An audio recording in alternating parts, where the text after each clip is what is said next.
Shalom, selamat pagi, selamat siang, selamat malam Bapak Ibu, anak-anak yang terkasih, warga jemaat GKJ Karanganyar.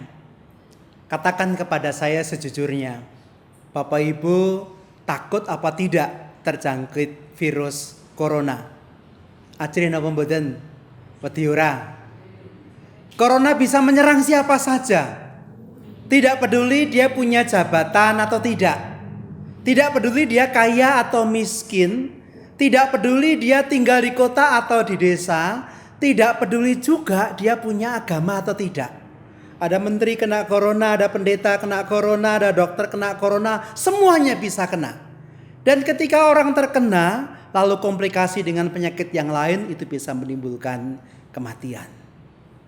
Bapak Ibu dan saudara-saudara yang dikasihi Tuhan, rasa takut itu pengalaman yang nyata, yang real, yang bisa dialami oleh siapapun dalam kehidupan.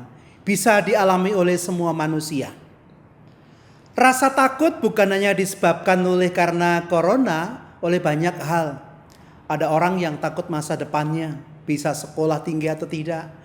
Ada orang yang takut dengan jodohnya, ada orang yang takut dengan keturunannya, ada orang yang takut dengan berbagai hal. Pokoknya ada banyak sebab yang menimbulkan rasa takut. Dalam bacaan kita, pemazmur memberikan kesaksian bahwa Tuhanlah sumber kekuatan, Tuhanlah sumber keberanian. Hanya Tuhan yang diandalkan oleh pemazmur. Ia mengatakan yang pertama, berbahagialah bangsa yang memiliki Allah Yahweh. Sebab dari surga ia selalu memandang kepada umatnya.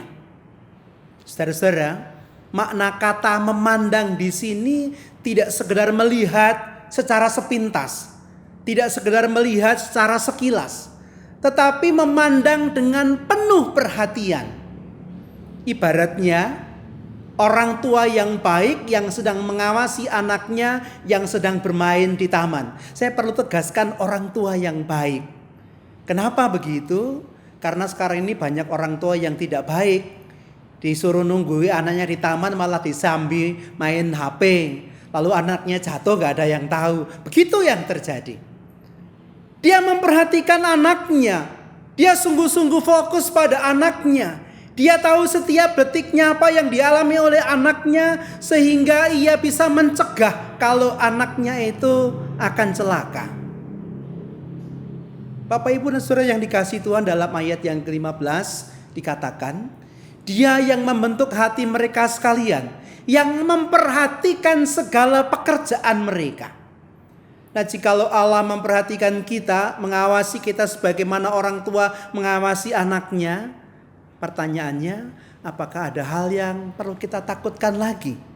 Apa ada hal yang tidak bisa kita hadapi dalam kehidupan kita? Saya punya pengalaman, Bapak Ibu yang dikasihi Tuhan, saya ceritakan. Rumah nenek saya itu berhadapan-hadapan dengan rumah bapak saya. Tapi jaraknya ada sekitar 100 meter. Nah, ketika saya kecil di kampung saya belum ada listrik, sehingga kalau malam suasananya gelap sekali. Nah, kalau malam saya punya ritual sebelum tidur diceritani oleh Mbah Putri saya. Soalnya jarak 100 meter yang gelap itu saya tidak berani. Kadang-kadang minta antar orang tua saya, kadang-kadang mau, kadang-kadang tidak mau. Kenapa tidak mau? Karena supaya saya berani.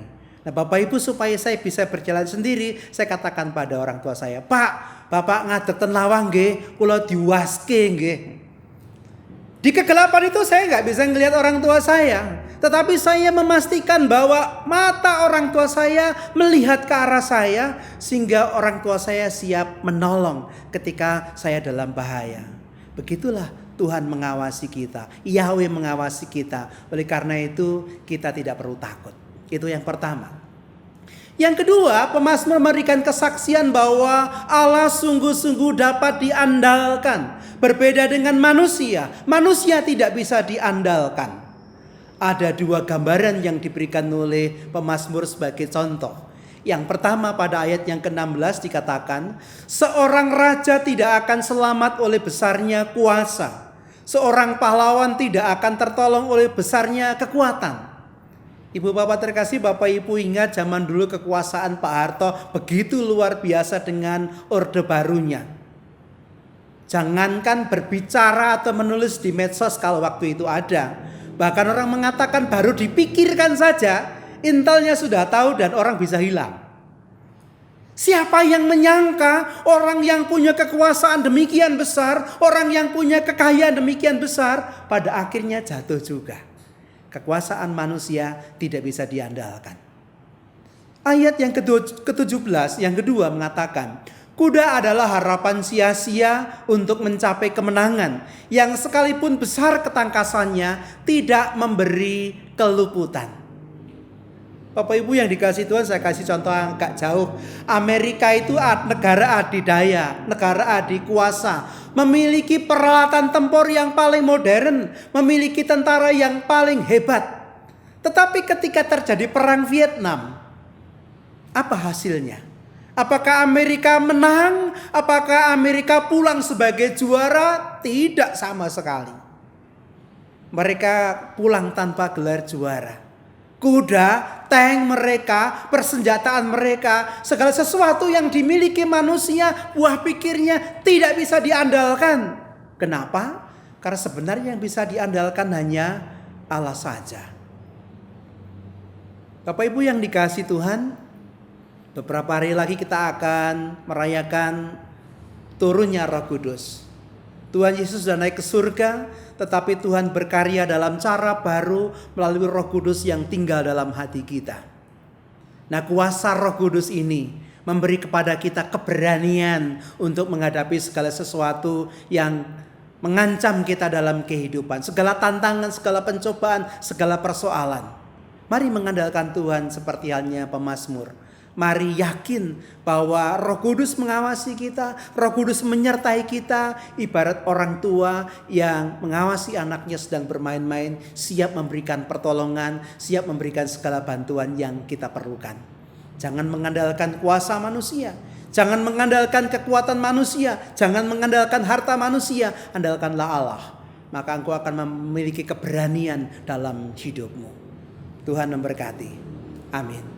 Mari kita tunduk dalam saat hening.